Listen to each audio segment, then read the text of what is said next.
Sevgili izleyenler, bu sabah sağlık kaldığı yerden devam ediyor. Kısa bir ara vermiştik. Ben ekranı başına yeni geçmiş olan izleyicilerimiz için hatırlatmak istiyorum.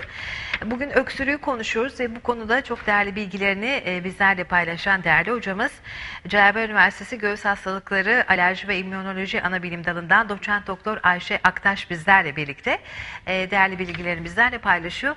Efendim siz neler yapıyorsunuz üniversitede bölümünüzde bu tip rahatsızlıklarla ilgili neler söyleyeceksiniz? Buyurun. Ben iç hastalıkları alerji immünoloji bilim dalındayım. Aynı zamanda göğüs hastalıkları hekimiyim. Yani normal uluslararası standartlarda ne yapılması gerekiyorsa bizim kliniğimizde de uluslararası geçerli olan yöntemlerle her çeşit şey yapılabilmekte, tetkik yapılabilmekte. Hastalarımızın seri bir şekilde akciğer grafileri ekranımıza düşüyor. Yüz grafileri diyelim, anında görüntüyü alabiliyoruz. Hastalarımızın hiç sonuç almasına gerek kalmıyor. Kan tahlili istiyoruz. Bazen bir parazit bile, söylemediğimiz bir şey değil mi? Evet. Parazit bile öksürük sebebi olabiliyor. İstiyoruz kan ya da dışkı örneklerini ekranımıza düşüyor hastalarımızla ilgili bilgi. Biraz önce de bahsettiğimiz reflü ile ilgili branştan, kalple ilgili branştan günübirlik tetkikleri isteyip sonuçlarını alabiliyoruz. Çok hızlı bir şekilde Çok sonuçlar. hızlı gerçekten. Nefes ölçüm cihazımız var, zaten kendimiz yapıyoruz. Ve bu arada tabii ki 2 ay geçmiş bir öksürükte alerjik neden olup olmadığını araştırıyoruz ve dediğim gibi çok yaygın geniş bir alerjen panelimiz var bölümümüzde. Her çeşit testi uygulayabiliyoruz. Doğadaki en yaygın alerjenleri en doğru yöntemlerle uygulayıp bulabiliyoruz. Ve hastaya ona göre bir profil çıkartıyoruz aslında. Bir taraftan tedavi verirken diğer taraftan da koruma önlemlerini sağlıyor bu yaptığımız testler. Mantar alerjisi var, ne yapması gerektiğini söylüyoruz hastamıza. Ev tozu alerjisi var, ne yapacak? Polen alerjik ne yapacak? Kedi, köpek yaygınlaşıyor giderek ülkemizde. Alerjisini saptamışsak ona uygun tedavi modaliteleri geliştiriyoruz. Yani kişiye uygun, kişiye yönelik tetkik ve tedavi ve koruma önlemleri yapıyoruz aslında. Yaptığımız bu. Standart bir yöntem asla yok. Yani her kişiye şunu yapıyoruz demek doğru değil. Bazısına hiçbir test yapmıyoruz. Bazısına ileri tetkikler yapıyoruz. Kişiye uygun tedavi ve ilaçlar önermeye çalışıyoruz. Yani hastalara. klasik böyle işte her gelen hastaya aynı tetkikler yapılıp belli tedaviler verilmiyor. Kişinin durumuna has, ona özel ve tetkiklerle tedavi. o günkü ortama, Manisa'nın florasına uygun tedaviler vermek zorundayız. Bunu sağlamaya çalışıyoruz ekibimizde. Evet. Hocam gelen birkaç soru var mail yoluyla. Onları ben size aktarmak istiyorum. Teşekkür ederiz bu arada hastalarımıza. 3 tane sorumuz var. Bunu sizle paylaşmak istiyorum. Mehmet Başbalcı izleyicimiz. 3 hafta önce grip oldum. Doktora gittim. 1 haftada geçti ama deli gibi öksürüyorum. Evet. Ne yapmalıyım? O spreyleri kullanmamın faydası olur mu diye sormuş. Şimdi post enfeksiyöz öksürük diye bir şey var. 2 aya kadar uzayabiliyor. Bu enfeksiyonlar sonrası öksürüğümüz. Bilmiyorum doktorunuz sprey verdi mi size? Vermiş ise kullanmanızı tavsiye ederim. Vermemiş ise bir göğüs hastalıkları uzmanı ya da bizim kliniğimize, alerji immünoloji bilim dalımıza, iç hastalıkları başvurabilirsiniz diye düşünürüm. Tabii ki deli gibi öksürük hayra alamet değil. Normalde 3 hafta kişinin saatte, ben bazen hastalarımı doktor şey etmiş diyebilirler ama hastalarım oturtuyorum polikliniğe, akşama kadar oturacaksın burada diyorum, gözlemliyorum. 5 kere öksürürse tamam diyorum, normal öksürük bu, ama bazısı 150 kere öksürebiliyor. Yani o Sürekli. yüzden deli gibi öksürük derken ne demek istediğini Anlayabiliyorsunuz siz. yani o marj çok geniş ve mutlaka o öksürüğün dinlenmesi lazım. Balgam var mı? Yok mu? Gece mi artıyor? Yatınca mı artıyor? Sabah kalkınca mı artıyor? Eforla mı artıyor? Tabii ki öksürükten sonra faranjit de kalabiliyor.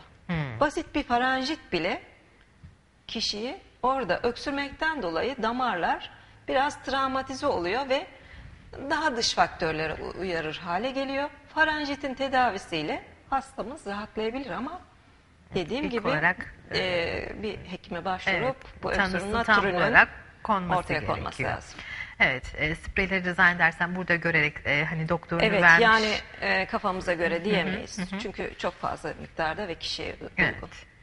Yine Ali İhsan Gezer izleyicimiz, faranjit geçirdim. Fazla konuşmak, gülmek, yüksek sesli yapılan her atak beni çok fazlasıyla öksürtüyor diyor. Ne yapmalıyım bu konuda diye sormuş. Faranjit tanısını tamam koymak çok yaygın bir aslında kurtuluş yöntemi Öyle mi? hekim için ve hastalarımız için çok rahat faranjit olmuşsunuz demek doğru değil. Gene hekime gitmesini istiyorum. Hastamızın, izleyicimizin gerçek faranjit olup olmadığının ortaya çıkması lazım. Tamam ılık içsin, soğuk yemesin vesaire, tuzlu su gargarası yapsın. Gargaralar var piyasada, onlardan kullanabilir. Buna rağmen geçmiyorsa, reflü de faranjit nedeni zaten. Buna rağmen geçmiyorsa şikayetleri hekime Yine bir başvurmasında hekime başvurmasında fayda var diyoruz. Evet, geçmiş olsun diyoruz Ali İhsan Gezer Bey'e. Bir de bir şey sormak istiyorum. Şimdi bu öksürük şurupları alındığında daha fazla balgam çıkmasına Evet. sebep oluyor. Burada aslında o balgam temizlenmiş mi oluyor, yoksa genelde hep böyle kaçınılır işte öksürük şurubu içmekten, çünkü daha fazla öksürttüğünü, balgamı dışarı attığı için rahatsızlık duyulur. Bu konuda neler söylersiniz Şimdi şöyle hocam? bir şey, koahlı bir hastayla karşılaştık diyelim ki. Bunlar bir takım öksürük şuruplarının içerisinde ekspektoran dediğimiz öksürüğü artırıcı maddeler ve antioksidan maddeler var. Yani koahlar için öksürük sökücüler iyi olabilir. Çünkü bunların öksürük refleksi de yerinde değil. Solunum kasları da çok yorgun olduğu için, biraz önce de dedim, diyafragma çok iyi bir solunum kası. Bu arada kaburgalarımızın arasında da solunum kasları var. Onlar yorgun düşerler. Bu koahlı hastalarda diğer nedenlerden de dolayı bu hasta öksürmeye mecali yoktur denir ya. Evet. Öksürmeye bile mecali olmadığı için onlarda vermek faydalı. Fakat bizim astımlı grupta öksürük şuruplarını önermiyoruz. Çünkü her fazla öksürük bu defa hastalarda bronkospazm dediğimiz atağı tetikliyor. O nedenle astımlarda öksürük şurubu yok. Onun yerine su içmelerini öneririz. Ya da Yine öksürük yani- kesici de önermiyoruz. Öksürük kesici piyasada ilaçlarda var. Öyle Onları da mi? önermiyoruz. Çünkü öksürük normal bir refleks. Refleks. Yani yine her hastaya göre ayrı bir tedavi yapılmalı. Evet. Her öksürük şurubunu her öksüren kullanmamalı. Kullanmamalı. Evet. Evet, yine 6 aylık hamileyim. Çok fena öksürüyorum demiş. Balgamlı öksürüyorum. Bitkisel çaylarla rahatlamaya çalışıyorum. Spreyleri kullanmamın hamileliğim üzerinde bir sakıncası var mı diye sormuş. Sevcan Doğru isimli bir izleyicimiz. Biraz önce de bahsettim. Bu kortizon içerse de aslında gebelikte kortizon maddesi artar vücutta. Öyle mi? Ve çoğu hasta gebelikten istifade eder. Yani o nedenle hastalığı rahatlar. Anlatabiliyor muyum? Hastamızda enfeksiyon tetiklemiş olabilir. Enfeksiyonla tetiklenen bir geçici tablo olabilir.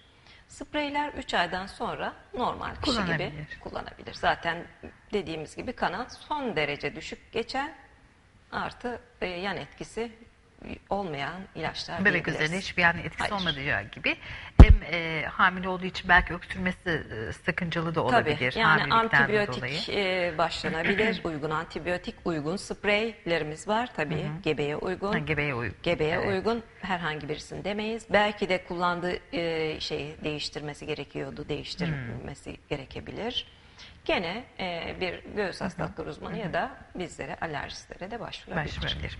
Hocam az önce bahsederken işte öksürük tarzını hastayla konuştuğunda, öyküyü aldığınızda yattığınızda mı öksürüyorsunuz yoksa Evet. gece mi artıyor öksürük? Yatarak öksürmenin veya gece başlayan öksürüklerin ayrı bir anlamı mı vardır?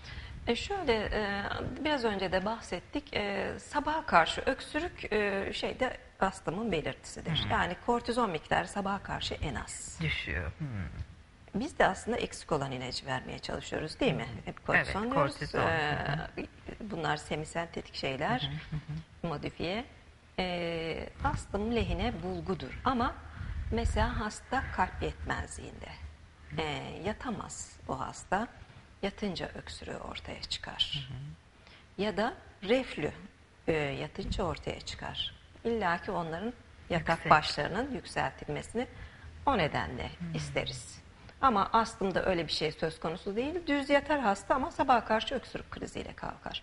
Ama kalp yetmezliği, yüksek yastık artı reflü, yüksek yastıkla bir miktar fayda görebilmekte. görebilirler.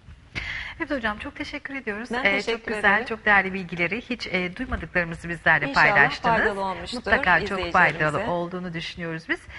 Çok teşekkür ediyoruz. Ben Bize teşekkür zaman ederim. ayırdığınız, bu güzel bilgileri paylaştığınız için. Çok teşekkürler. Evet sevgili izleyenler, bu sabah sağlığın sonuna geldik. Bugün öksürük konumuz ve çok güzel bilgileri, çok değerli bilgileri hocamız bizlerle paylaştı.